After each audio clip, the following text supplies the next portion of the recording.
The Parasitic Emotions.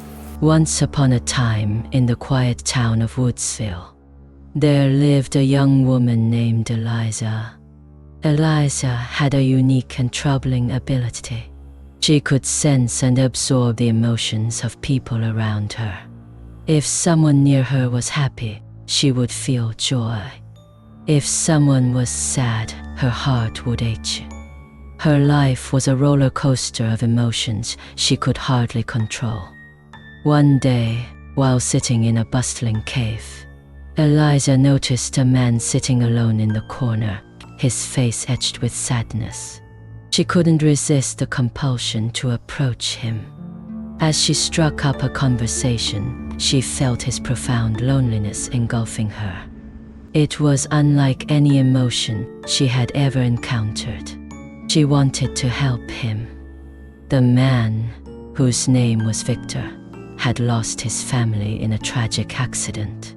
He was drowning in grief and loneliness.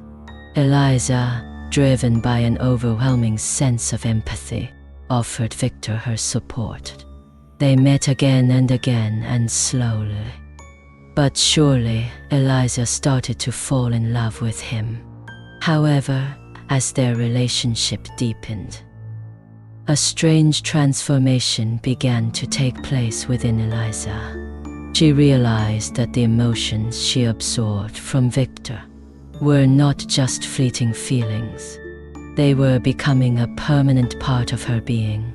His grief, his loneliness, and his sorrow started to seep into her soul, making her a vessel for his suffering. One fateful night, as Victor held Eliza close, whispering his grief into her ear, something inside her snapped. She could no longer bear the weight of his sorrow.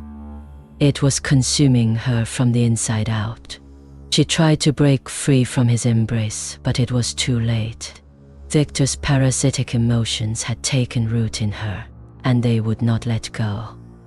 Eliza withdrew from the world, unable to distinguish her own emotions from those she had absorbed from Victor. She wandered through life like a ghost, her spirit crushed by the relentless agony she had taken on. She tried to free herself, but every attempt only deepened her connection to Victor's suffering.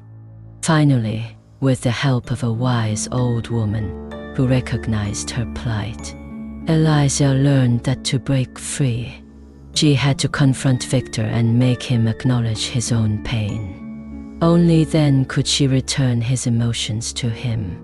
Summoning the last of her strength, Eliza sought out Victor and, with great difficulty, led him to a place of self-acceptance. As he came to terms with his grief and loneliness, the parasitic emotions began to leave Eliza, returning to their rightful owner. Once Victor had reclaimed his emotions, Eliza felt lighter than she had in years.